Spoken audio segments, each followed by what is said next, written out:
Good afternoon. So hopefully everyone had a good lunch, and we'll make sure you won't fall asleep because we have a fantastic session planned for this afternoon, starting with Tincho from the Red Guild, who's going to be talking about getting started in smart contract security. So please give Tincho a very big hand. So nice to be here. Hi, everyone. I'm Tincho. I'm a security researcher. I've been working in the space for quite some years already. I used to be a smart contract auditor. I also created the vulnerable DeFi. Perhaps some of you played it. If you haven't, please play it. And now I'm working at the Red Guild, which is a collective of security researchers that it's emerging, that we are trying to create public goods for the security community. We do application security research and educational advocacy. So this part is more about like educating and sharing what we know, right? The talk it says how to get started in smart contract security. I will derail a lot. Please bear with me. I didn't want the title of the talk to limit me too much. But hopefully you will get some ideas on how to get started. Jonah was talking earlier in the previous talk, and he probably gave some more specific advice on how to get started. I wanted to complement his talk in another way, try to share more about values and purpose and why I think this is important, and hopefully this advice will help you get started and not also get started, but keep going, okay? It's not only important for you to be here today learning about all of this cool stuff, but I so wish that next year you will also be here as well. You will be there or you will be speaking here, right? We really want you to contribute to the space, and we want you to be part of it, right? So join the security community. We are trying to make things better, and we really need you. This talk is about that. Get started, but please keep going at it. My secret sauce for keep going is with purpose, okay? There's a real thing to contribute here in Web3 security. I really think that the technology can have an impact in the world. I might be too optimistic about it, I don't care, but I really think that this is the main thing that has kept me in the space throughout all of these years, and hopefully I can share some of that with you, okay? So there's a real sense of belonging, there's a real sense that you can help shape the industry, that you can have purpose in working in Web3 security, and you can keep going at it, right? So you can keep contributing. Web3 security is quite different. Some of you that I've been talking to you already at lunch, you come from Web2 security perhaps, and you will find out that if you want to get started, well, you will find that there are many different things in Web3 security. Of course, there are similar things, but in Web3 security, there might be other things that are not quite similar, okay? Just for example, I personally really believe in the technology, and that's for me why I really joined the space to try to protect that, right? You will find that lots of the systems that you're about to start reviewing, that you're about to start learning from, are public, are open source. That's not as common in other parts of the industry, right? You can get really deep into many parts of the system because lots of it is public, lots of it is open source. The code is there for you to explore, right? And anybody can join, right? It's you from home that you can actually see the systems deployed. You can see the smart contracts on the blockchain, for example. Nobody who you are, nobody where you come from, you don't care about your actual background. Anybody can actually come and contribute and try to make this ecosystem more secure, right? And that is a double-edged sword, because if anybody can join, the good people can join and the bad people can join, right? So there are lots of people with not that many good intentions in the ecosystem that can really, for instance, hack smart contracts, right? So anybody can join, that's good, but that also means that lots of factors are getting into the scene. And of course, there's billions of TVLs at risk, all right? And you can actually look at the blockchain and see how much money is stored in there. This is very uncommon in other places. In other parts of, Web2 security, you might not know exactly how much money you are actually protecting. And in Web3 security, you might realize that, well, it's quite clear how much value you are protecting, right? If you only want to speak about value in financial terms. It's all good, purpose is fine, whatever. but why should you care, right? We all come from different backgrounds. We all have like different histories. I come from Latin America, and I think that the technology has a way to propose a different approach to things, to create more fair social coordination mechanisms, to create more transparent mechanisms, to give access to financial systems that in the traditional world many people don't have access to. I've seen cases where crypto is really a saving line for many families, for many friends, and I really believe that I wanted to protect that technology, okay? Hopefully this talk also gets you started in the same line, right? Not only care about like the stars and the followers and the engagements and whatever, but there's really something meaningful that you can contribute back. And hopefully in the next year you will be here and you will continue contributing to this ecosystem in such a way. Purpose is obviously not enough, okay? So that's why many people are tackling this problem of smart contract security and Web3 security in general from many places. There are many actors today involved. All of these are ways in which people are organizing themselves to contribute. You have people working alone. You have consulting firms, whatever, like such as the traditional auditing shops. You have people doing crowdsourced security. You have DAOs. You have hacker collectives. You have internal security teams. You have educators. You have advocates. There's lots of people really contributing to the ecosystem in really meaningful ways, right? You can be one of those. You can really participate in one of these organizations or even create your own, whatever. But we really want you to be with us. All of these organizations have created a lot of these resources that we see today, right? In the early days, if you were part of the ecosystem, you may have realized that we didn't have many things.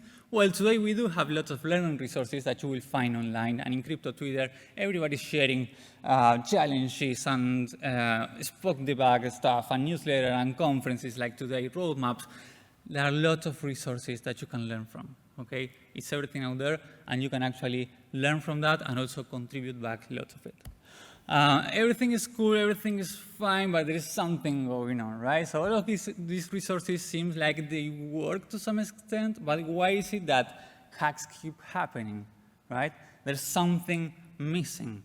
We need to continue working in all of this, right? So we haven't won yet. We will never win, but we really need you to contribute with us, right? So you can have an impact. You can contribute lots of that stuff. And I want you to have that mindset when you are getting started, right? You shouldn't be just a passive consumer of all these things and all of the information that these actors are providing to the ecosystem. You can really raise your voice and lift your hand and contribute something meaningful. Knowing always that we won't secure it all, okay? Knowing always that we can miss vulnerabilities, hacks will continue happening. But if we at least know that we can make the application layer, for example, a little bit more resilient so that even if hacks keep happening, we can actually recover from vulnerabilities. We can actually have these applications not always be, like hacks in these applications not always be damaging the legitimacy of the space, right? I really don't want the next DeFi hack to be hurting the whole legitimacy of the Web3 space, right? So we as a community need to continue working on making all these processes far more resilient so that we can always grow stronger by everything that happens. It's not only smart contracts, right? So what is actually the application layer? I know this is a 101, so many of you might not be familiar with what do I mean by the application layer. Well, it's these things like sitting on top of the base layer, right? Sitting on top, for instance, on top of the Ethereum blockchain. If you want to dive deeper into it, you might say that, well, there's this front-end stuff, and then you have the smart contracts, and you might consider that the application layer. So in this case, would be anything sitting on top of the Ethereum virtual machine and the blockchain and the consensus mechanism and that kind of things. To some extent, I would agree, but that would be kind of oversimplifying it. Because I think the application layer is growing more and more and more complex. Not only you will be seeing smart contract stuff, right? So it's not only about like securing a single smart contract or paying attention to one line of Solidity code. Yeah, that's fine. But there's all of these components surrounding smart contract these days that are actually really, really important as well. I could just name providers, I could name indexers, oracles, off-chain services, signers, like many components surrounding smart contracts. And it's also keeping in mind that what you do on smart contracts is fine, but yeah, there's lots of things in which you can actually contribute to the whole application layer, right? The application layer actually looks like this these days. It's not too much like this, but actually looks like this. So you have like these deleted components sitting on top of each other, rather unstable, many of them vulnerable. If one gets attacked, then many others are hurt as well. So it does feel far more fragile than the base layer, right? So that's the thing that I think that we need to solve somehow. In particular with the smart contracts, for those of you that are not that familiar with what does it mean for a smart contract to be vulnerable, well, you will see that there are attackers actually not going through the whole flow of the application layer, but sometimes they can actually just exploit directly the smart contract code that is deployed on the blockchain. That you can do that as an attacker with one or more transactions, right? Sorry about that. What I wanted just to mention a few keywords for you to take home on what you will be dealing with when we are discussing smart contract security, for example. So in this case, you will be dealing with denial of service, theft of funds, price manipulations, integration issues, business logic flaws, state corruption. So there's lots of things to learn from, right? And you won't be learning everything in this summit. You really need to do your homework. You really need to start step by step, as Jonah said in the last talk, really getting deep into many of these kind of attacks or vulnerabilities of threats that we have in the ecosystem. And little by little, you will be gaining experience and you will become more familiar with all of the things that you as a security researcher perhaps need to be aware of, okay? And this is what you will look like in a month, more or less. Perhaps another month. But on day 1, you will be looking at code. On day 35, you will be far crazy. It's weird that this thing of actually looking at code on a screen has become so popular these days. It's rather, I don't know how, but somehow it's fancy to be looking at code and trying to find vulnerabilities, which is cool, kind of nerdy, but it's cool. But please don't go too crazy on it, right? So stay healthy. Yes, you will have all the energy, all the momentum after the summit, but take it slowly, have patience. There's lots of things to start with, lots of things to learn from. So take care, okay? We really want you to be here with us next year. So yeah, go slowly, please. If you don't like smart contracts, you can do many other things, okay? So yes, you can get started with smart contract security, and that would be awesome. But if you want to keep going, there are other things that you can do. And Jonah in the last talk also mentioned similar things. At some point, you might get bored about smart contract security and you want to do something else. Does that mean that you need to leave the ecosystem and not do anything else? No, I don't think so, okay? Many of us that have some experience have little by little been looking at other things beyond smart contracts. So why am I telling you this? Because you will get started, but if you want to continue working in the ecosystem, just know that there are many open opportunities for you, okay? It's not only about Solidity stuff. There are many things and ways in which you can contribute. Just a very limited list of things that you can do, and I won't mention them all. But we are maturing as a community, as a security community in Web3, and I believe that if you don't do a smart contract security, you can check out many of the things. And throughout the summit, you will see many talks related to security and Web3 security that are not strictly related to smart contract security, okay? So you will see many experts that know about all of the things, and you can reach out to them, and you can talk to them, and you can actually push them to share their experience with you, okay? So use the summit also for that. Take advantage of this gathering that we are having in the next few days. I think it's quite important to also open your minds, knowing that you are contributing to a little thing, and there are many other professionals in the space also working to secure stuff that perhaps is not just smart contracts, right? Many of the I don't know, bounties that you see and contests that you see on Twitter and what's hitting the headlines. It's just about bugs in smart contracts, but know that there are many professionals that you might not know of, but that you should respect, but because they are actually contributing to many of these things behind the scenes, okay? So please reach out to them, say thanks, and get in touch and try to learn a lot from them, as much as you can, probably. Just wrapping up, I think there's a real offer on the table that you have here on the summit, and as you get started in smart contract security. As I said at the beginning, you might just focus on the followers that you have, on the likes that your latest post got in Twitter. You might just focus on where you make it to the top of the leaderboard that is ranked by money that you earned or whatever. You can take that offer if you want to. Everybody has their own histories and background and interests, and that's totally respectable. I think that's another offer on the table that you can also take, which is like meaningfully contribute to the ecosystem. Knowing that there are professionals working at this that we really care for the technology and the possibilities that can bring to the world. And you can also contribute in that way. And hopefully that's the offer on the table that you take, and that's what keeps you going. That purpose is what is keeping you going throughout the days and throughout the years while you contribute to Web3 security. You can actually help shape the industry. We're in a nascent industry. We haven't had the final word on it. I think lots of people in this room will have different opinions, and we try to do things in many different ways, and that's really valuable as long as we are really meaningfully contributing back to the ecosystem, trying to make lasting contributions that we can all learn from, and that we can all share, that will last for many years, not forever, but for many years, and we can actually all together, hopefully in this room, make the space a little bit safer.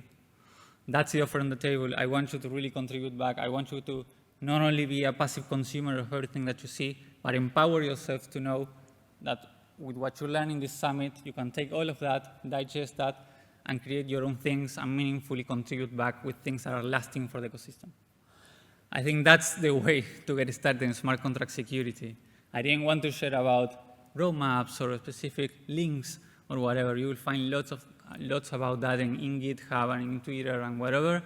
I just wanted to share a more broader perspective on why I think that you should get started in smart contract security and get going at it. I'm Tincho. I work at the Red Guild. Thank you very much.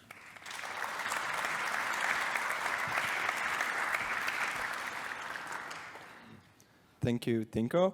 Now we have a couple of minutes for questions and answers. You can make comments, feedback, say that I'm wrong.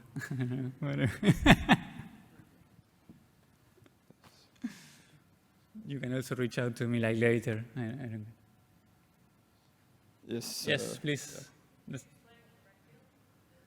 Yes, sure. So we're a team of, I would say a security collective. We are 3 people right now.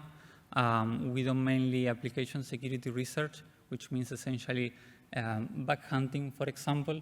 So we go after projects that we think matter, in this case for the Ethereum ecosystem, that really are aligned with Ethereum's vision and that contribute meaningfully to Ethereum's long-term game. So we try to protect those by doing bug hunting, and what we learn from that, we don't keep it to ourselves.